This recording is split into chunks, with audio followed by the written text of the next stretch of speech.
বৈষ্ণবনগর থানা এলাকার চকসেহেরদি গ্রামের ভাদুটোলায় মনিরুল শেখের বাড়ির ছাদ থেকে মিলল একটি বল বোমা, যার জেরে চাঞ্চল্য ছড়ালো এলাকায়। মনিরুল শেখের স্ত্রীর দাবি, তার নাবালক ছেলে ছাদে উঠেছিল কুমড়ো পাড়তে। ঠিক সেই সময় সে বল বোমাটি হাতে তুলে তার মাকে দেখায়। এরপরে সে তার মাকে জানায় বলটি সাধারণ বলের তুলনায় ভারী। এরপরে মনিরুলের স্ত্রী তড়িঘড়ি তার ছেলেকে বলটি রেখে দিতে বলে। দ্রুত তিনি ছেলেকে ছাদ থেকে নামিয়ে নিয়ে আনেন। এরপরে পুলিশে খবর দেওয়া হয়। ঘটনাস্থলে আসে বৈষ্ণবনগর থানার বিশাল পুলিশ বাহিনী। এরপরে ওই এলাকাটিকে ঘিরে ফেলা হয়। খবর দেওয়া হয় সিআইডির বোম ডিসপোজার স্কোয়াডকে। তারা এসে বোমাটি নিষ্ক্রিয় করে।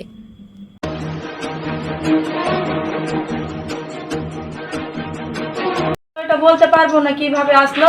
আমি বাচ্চাকে বলছি কি তুমি কুমড়া ভাঙো, তরকারি রান্না করবো, তো ওই চাপলো। চেপা ছেলেটা দেখছে বোল আছে, বলছে কি বোল আছে, বোল নিয়ে হাতে নিয়েছে, বলছে ভারী লাগছে। আমি ভারী লাগছে তুমি রাখ, কি আমাকে বোলের মতন আছে, তো বোম আছে না কি আছে বলতে পারবো না। আমি তুমি রেখা নাম, তাড়াতাড়ি নাম, এরকম করে বললাম। ওই নামলো, আমি ওর তো পুলিশকে খবর দিলাম। আচ্ছা, কোথায় রাখা ছিল বলটা? বলটা ছাদের উপরে। কি মনে হচ্ছে, বলটা বল রয়েছে না বোমা রয়েছে? আমি ওই বাচ্চা ভেবেছি কি বলই আছে, তো না বল নাই, বোম আছে। আচ্ছা, পুলিশকে জানিয়েছেন? হ্যাঁ জানিয়েছি। পুলিশ এসছে এখানে? হ্যাঁ এসছে। আচ্ছা, আপনার নাম কি? আমার নাম নাসমিন বিবি। এটা বাড়ি আপনারই? হ্যাঁ আমারই। আচ্ছা, কোথায় ছিল বোমাটা? বোম ছাদের উপরে।